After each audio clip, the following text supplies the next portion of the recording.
Good day, it is Althea from the Bible in 1 year. Today we spend time in Numbers 18, Tasks and Compensation.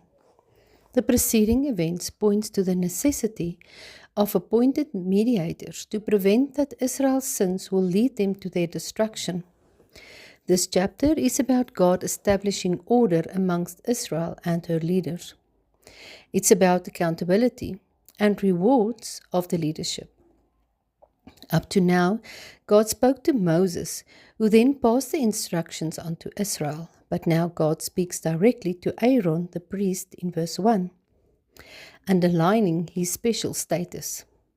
In chapter 17, verse 8, we find a visual demonstration and appointment of Aaron's special status.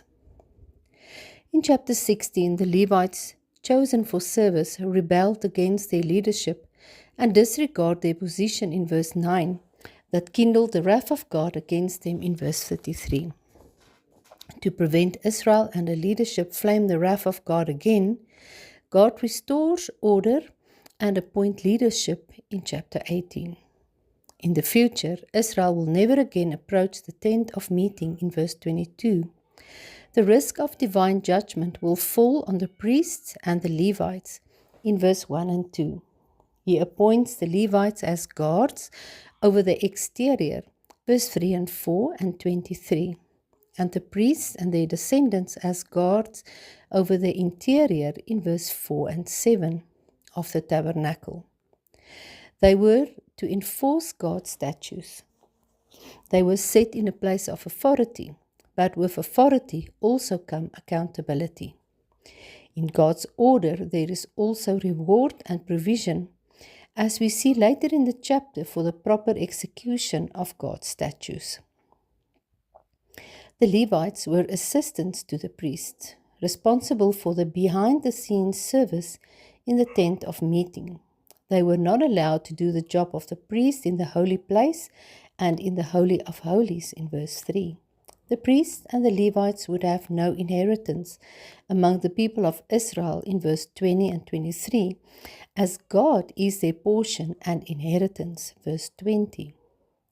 The priest's portion consists of parts of sacrifices offered in verse 8 to 19, the best of the agricultural offerings, the grain, wine, olive oil, and fruit, the holy gifts, that is, every devoted thing of Israel promised to God by an oath, and parts of the meat of the firstborn animals.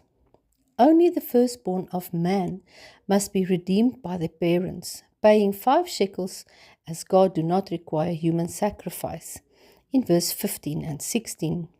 You can read more about this in Exodus 29, Leviticus 7, and Numbers 6 and 15. It was vital that Israel will bring the offerings. God called it an everlasting covenant of salt, verse 19. Salt represents purity. Salt preserves, makes corruptible food last longer, and salt was very expensive. A salt covenant stands as a pure, enduring, and valuable covenant, an unchangeable, incorruptible covenant.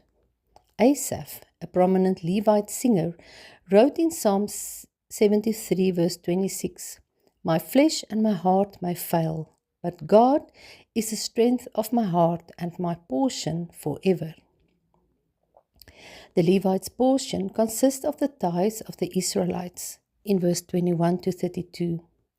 All tithes belong to God, therefore only He can give it to the Levites as their compensation for their service, for bearing the responsibility and potential consequences associated with the holy things, to free Israel from the risk of coming near and to die, verse 22, and for having no land inheritance. The Levites also had to give 1/10 of their income to the priests, in verse 26. If Israel did not give their tithes, they were robbing the Levites, but also God, according to Malachi 3 verse 8 to 10. Tithing will open the windows of blessing upon you until you have no more need. Israel will also to leave a portion of the land unharvested to the poor in Leviticus 19.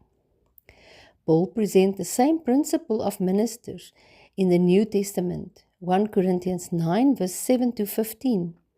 Our giving should be regular, planned, and kept private.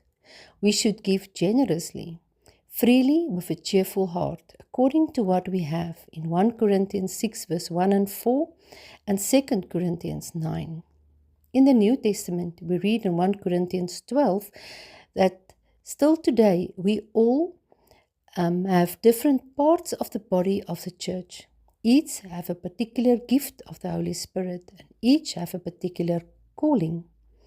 Everyone has a place to fulfill and the necessary gifts that will enable you to fulfill your God-given task.